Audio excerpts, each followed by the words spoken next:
Megan O'Leary here in Denver. I'm joined by Dana White. And Dana, before we get to anything about UFC 135, last time I talked to you was in Las Vegas, and Nick Diaz wasn't showing up. What made you give that fight to Nick to fight BJ Penn?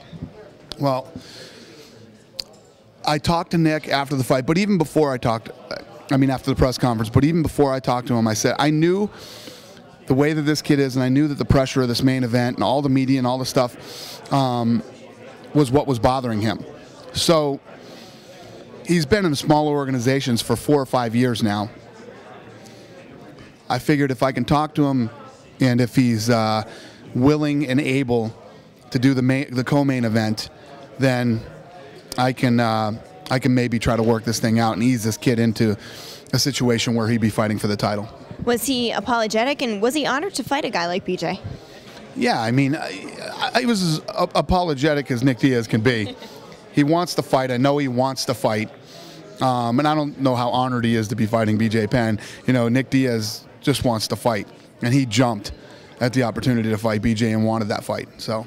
All right, now you went through kind of a rough patch with all your champions getting injured, but now in the next 2 months you will have 6 out of your 7 titles defended, and then Anderson Silva just fought in Rio to defend his belt. How important is it for you to keep your champions healthy and have them be able to fight every 3 to 4 months, especially you have a deal like Fox where you can put a title fight on national TV? Yeah, it's a big deal. It's been an issue the last few months, you know, keeping these guys healthy, but you know, what are you going to do? It's part of the business. It's part of the sport. It's part of all sports. You know, Michael Vick just signed a $100 million deal and got a concussion last weekend. You know, when you're involved in contact sports, guys are going to get injured. When you look at your champions, what do you prefer, or what do you think is better, to have a dominant champion like Anderson or GSP, or to continually have a fight for the title belt like in the lightweight division? It is what it is. You know, there's always going to be different scenarios when you got a guy who dominates like Anderson, or, you know, where the title keeps changing hands here and there. It's always good. There is no formula that's the best. Reality is better than anything you could ever write, so whatever happens, happens. Right now, there's a big fight in San Jose, Dan Henderson versus Shogun. No matter what happens there, is Rashad Evans still getting that title shot for the winner of Saturday night's fight? Yes, Rashad Evans is next in line for the title.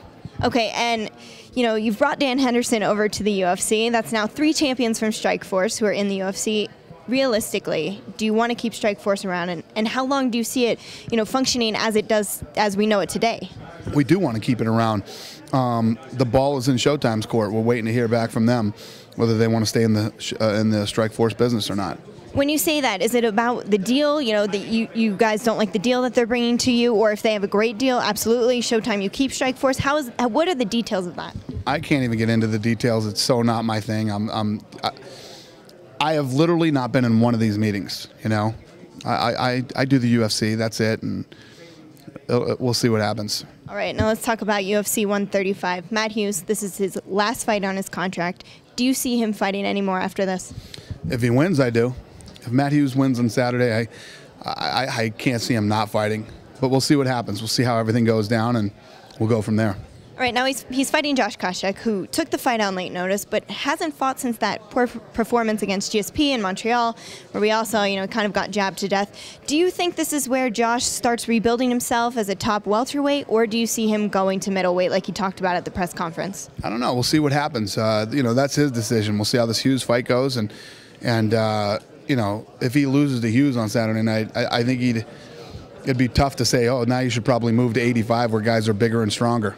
All right, in the main event, Jon Jones versus Rampage Jackson, there's been a lot going on between them. They talk a lot. You know, they were on Jimmy Kimmel, both kind of digging at each other. What do you think of their antics? Well, I don't think it's antics. I think that they don't like each other. I think that it's very clear that Rampage cannot stand Jon Jones, doesn't like him, and I think that's what Rampage needs. He needs motivation. He needs a fire lit under his ass, and hating somebody usually does that. Now, there was a lot of accusations, though. There's a spy in Rampage's camp, and Jon Jones or Jon Jones's manager set this up. Do you have any opinion on that? I mean, can you see that actually happening? I could care less. That's between them. I could care less who was peeking on whose camp and who's doing what. It's none of my business. All right. Now, Rampage Jackson was known as a knockout artist. Still has a lot of potential, you say, as a fighter. Do you see him having that power over Jon Jones and being able to knock Jon Jones flat to the canvas? Yeah, I think Rampage can knock anybody out with either hand. And I think that, you know, the odds on this fight are so out of whack to have Jon Jones. So, listen, we've seen some great things from Jon Jones. Jon Jones is just getting started. This will be his first title defense.